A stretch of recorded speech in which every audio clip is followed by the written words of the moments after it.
Hello everyone. This is Siddesh Kumar Utage working as Assistant Professor in Mechanical Engineering Department, Walchand Institute of Technology, Solapur. So today we'll be discussing about self-exploration. Learning outcomes.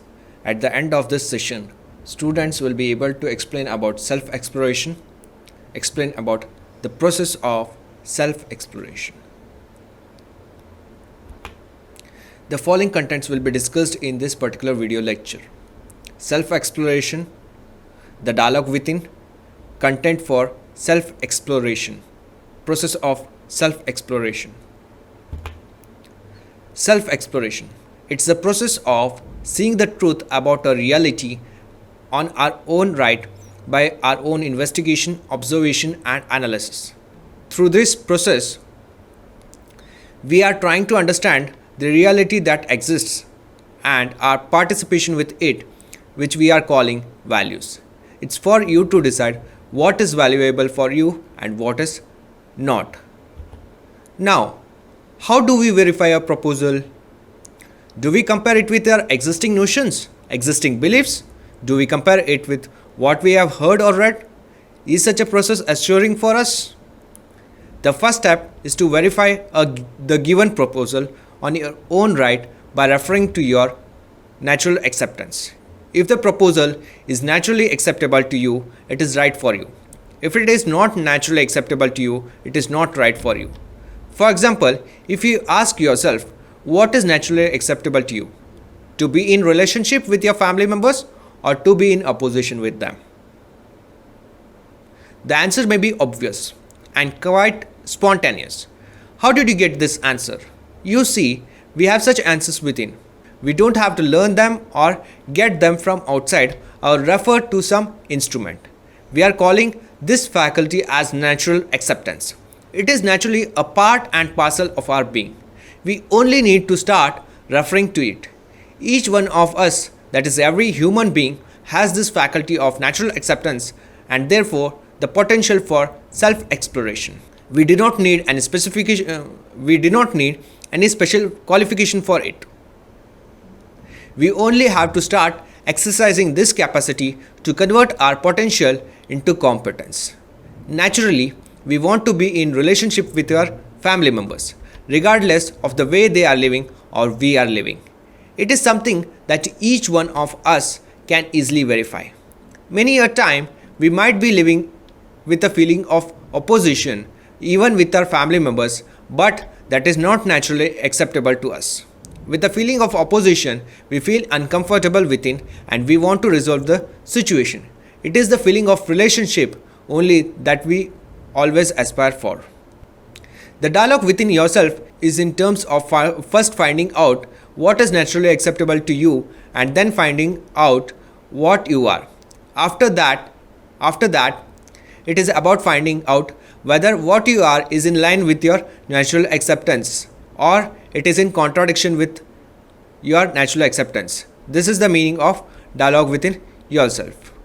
Once that dialogue starts in you, you will yourself start asking the questions whether your desires, thoughts are in line with your natural acceptance or are they not in line with your natural acceptance, whether they are in harmony or in contradiction. We have already seen that when they are in contradiction, we are uncomfortable within it. We will further see that when they are in harmony, we are comfortable within. Once this dialogue within yourselves has been established, we start to be in harmony within.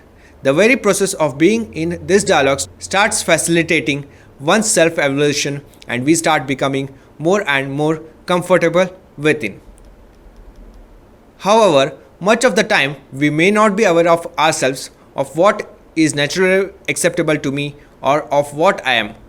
Also, the internal dialogue between these two may or may not be taking place. Now, if you pay attention, you can become aware of what is naturally acceptable to you, become aware of what you are feeling, what you are thinking.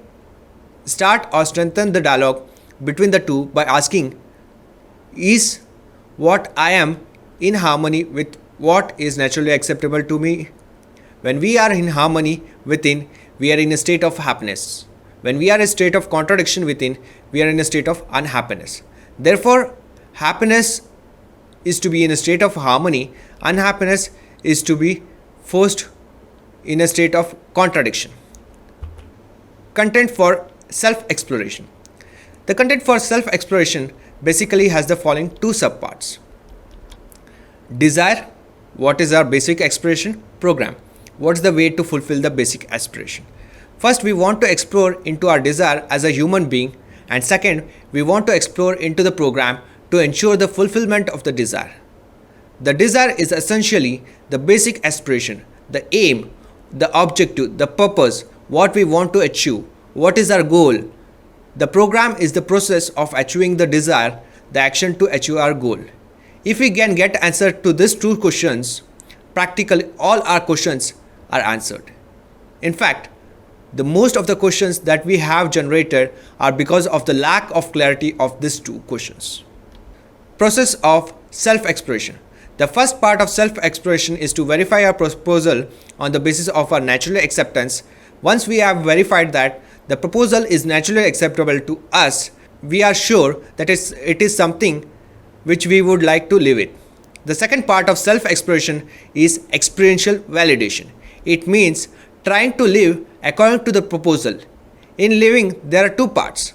One is the behavior with the other human beings, and the second is work with the rest of the nature. When we are behaving with human being on the basis of this proposal, we want to verify whether it leads to mutual happiness or not. If it leads to mutual happiness, it's the right proposal, or it is not a right proposal. Similarly, when we are working with the rest of nature on the basis of this proposal, we want to verify whether it leads to mutual prosperity or not. If it leads to mutual prosperity, it's the right proposal. If it does not lead, it's a wrong proposal. As an example, let us explore the proposal. The feeling of respect is natural in relationship. As a first part of the exploration, you can verify whether feeling of respect is naturally acceptable to you or feeling of disrespect is naturally acceptable to you. This is part 1 of self-exploration. The second part is living according to the proposal. That is, you have the feeling of respect in you, and now you are expressing the feeling of respect in your behavior with the other human being. Let us find out whether it leads to mutual happiness or not. If it does, the proposal is the right proposal. Otherwise, it is not. I can see that this feeling of respect is naturally acceptable to me, therefore it leads to my happiness. Similarly, this feeling of respect is naturally acceptable to you, therefore it leads to your happiness, as well as it leads to mutual happiness, and hence the second part of the self-verification also holds true. Putting these two parts of self-verification together, now we can say that the given proposal, the feeling of respect is natural in relationship, is a right proposal. We can also verify this in case of our interaction with rest of the nature. Let us check whether the feeling of nurturing in our interaction with the environment is natural. You can verify whether feeling of nurturing is naturally acceptable to you or feeling of exploiting is naturally acceptable to you. This is part 1 of the self-verification. Further, we can proceed to the second part of the self-exploration, living according to it. By nurturing and enriching the environment, does it lead to mutual prosperity?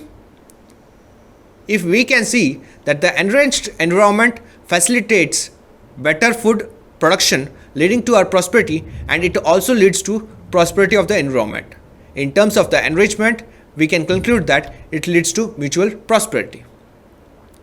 Thus, this proposal passes both parts of self-verification. Therefore, this proposal, the feeling of nurturing the environment is natural, is a right proposal. These are the following references. Thank you.